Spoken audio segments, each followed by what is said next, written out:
The grocery store was busier than usual, with long lines stretching toward the aisles. People shifted impatiently, checking their watches, tapping their feet. Among them stood a man in a sharp suit, his polished shoes reflecting the store's bright lights. His expression showed irritation, his lips pressing into a thin line as he sighed loudly. At the register, an elderly cashier moved with slow but careful hands, scanning items one by one. His name tag read, Walter. Deep lines creased his face, and his gray hair was neatly combed.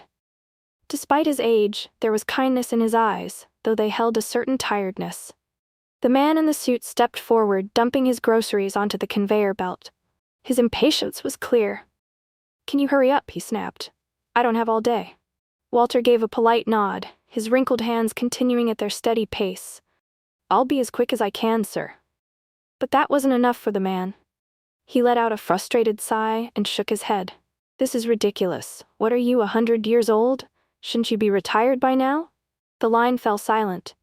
A few customers turned their heads, their expressions uncomfortable. But Walter didn't react with anger. He simply smiled, a quiet, knowing smile, and continued scanning. The man scoffed. "Seriously, why is someone your age even working here? You're slowing everyone down." That was when Walter finally spoke, his voice calm. "Some people work for reasons beyond money, sir." But the man wasn't interested in explanations. He just wanted to get out of the store. He rolled his eyes, already reaching for his wallet. Then, as Walter printed the receipt and handed it over, the man's gaze dropped to the name badge pinned to the old man's uniform. And in an instant, his face changed.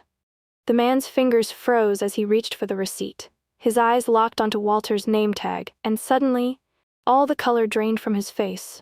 Walter Benson. That name, it wasn't just familiar, it sent a chill down his spine. His hands trembled slightly as memories from decades ago rushed back. He could almost hear the sound of a school bell ringing, the echo of laughter in the hallways, and the firm but encouraging voice of a man who had once shaped his life. The same man who now stood before him, dressed in a store uniform, scanning groceries. "Wait." His voice was softer now, hesitant. "Walter Benson?" Walter looked up, his tired eyes meeting the man's. There was no sign of recognition on his face, at least not yet. The man swallowed hard. You were a teacher, weren't you?" A flicker of surprise crossed Walter's face, followed by a small chuckle. "Ah, I suppose I was, many years ago." The man's chest tightened. He felt like the floor beneath him had just disappeared. Walter Benson wasn't just any teacher. He was his teacher. The same teacher who had once believed in him when no one else had. The one who had spent extra hours tutoring him when he struggled, who had given him books to read when his parents couldn't afford them. The one who had once told him, "You're capable of more than you think, son." And now, he had just humiliated him in front of an entire store. A wave of shame crashed over the man, heavy and suffocating. He could barely process what he had just done.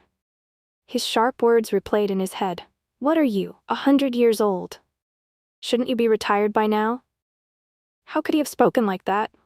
How could he have humiliated someone who had once lifted him up? Walter, the same man who had shaped his future, was now standing before him, reduced to scanning groceries, while he, the once struggling student, stood in a suit, successful but heartless. I'm so sorry," the man stammered, his voice barely above a whisper. Walter tilted his head slightly, studying him. Then, something seemed to click. His eyes narrowed in recognition. "Wait a minute." He peered closer. "You're not Michael, are you?" The man felt his throat tighten. "Yes, sir," he managed to say. "Michael Carter." Walter's face slowly broke into a warm, knowing smile. "Well, I remember you. You were a stubborn one, but you worked hard." Michael let out a nervous chuckle, though he still felt sick with guilt. "Yeah, and you were the only teacher who believed I could actually make something of myself." Walter gave a humble nod. "I always knew you could." Michael could barely meet his eyes. He had just belittled the very man who had lifted him out of his struggles, who had given him confidence when no one else had. The store felt suffocating now. He didn't care about the impatient customers behind him, the murmurs of curiosity. All that mattered was making this right. Michael swallowed hard, the weight of his actions pressing down on him. He had spent his whole life climbing the ladder of success, yet in just a few moments, he had managed to tear down the man who had helped him build it. His hands gripped the shopping bag, but he couldn't just walk away. Not like this. "Mr. Benson," Michael said, his voice thick with emotion. "Why are you working here? I mean, you were an incredible teacher. I always thought you'd be retired by now, maybe traveling or—" He trailed off, unsure if he even had the right to ask. Walter chuckled softly. "Life doesn't always go the way we expect, son. After I retired, my wife got sick. The medical bills piled up and savings only stretched so far. After she passed, I figured I'd keep working. Not for the money, really, but to keep myself busy. Sitting at home all day with nothing to do, it gets lonely." Michael's stomach twisted. He had assumed Walter was just an old man holding up the line, a nuisance in his busy day. But in reality, Walter was carrying the weight of a life full of love, loss, and sacrifice. Michael looked down at the receipt still in his hand. His own problems, his rushed schedule, his impatience, felt embarrassingly small. He took a deep breath. "I owe you more than just an apology." He reached into his wallet and pulled out a business card. "I run a company now. We have positions that would be perfect for someone with your wisdom and experience. If you'd be willing, I'd love to offer you a job. Something easier than this. Something you deserve." Walter's brows lifted in surprise, his expression a mix of gratitude and something deeper that Michael couldn't quite place. "That's mighty kind of you, Michael," he said, his voice soft yet steady. Michael immediately shook his head, the words coming out before he even had time to think them through. "No, sir. It's the least I can do." He could feel the weight of the moment pressing down on him, the gravity of it settling deep in his chest. There was something about Walter's humility, his quiet strength, that always made him feel as though he could never repay the man for everything he'd done for him over the years.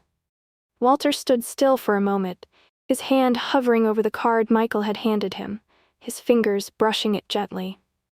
The old man's gaze was distant for a second, as though he was remembering something far beyond the present. Then he looked up at Michael, and the same warm, encouraging smile that had always made Michael feel safe and understood spread across his face. "I'll think about it," Walter said, his voice carrying a note of calm certainty, yet there was something else there. A hint of vulnerability that Michael wasn't used to seeing. "But no matter what, I'm proud of the man you've become." Those words hit Michael like a freight train. His chest tightened, his throat suddenly feeling thick and constricted. He blinked a couple of times, trying to hold back the flood of emotions threatening to rise. He had walked into the store as just another entitled customer, thinking only of his own needs and desires.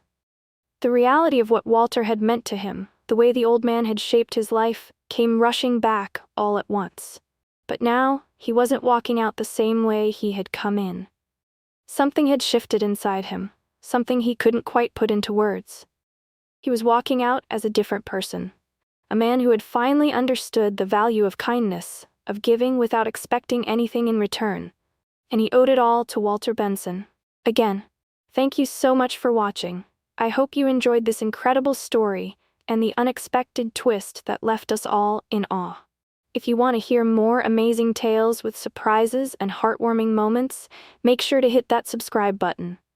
Don't forget to like, comment, and share this video with your friends. It helps us keep bringing you the most exciting and emotional stories. Your support means the world to us. Let us know what you think in the comments below. Have you ever experienced an unexpected hero in your life? We'd love to hear your thoughts. Stay tuned for more, and see you in the next story.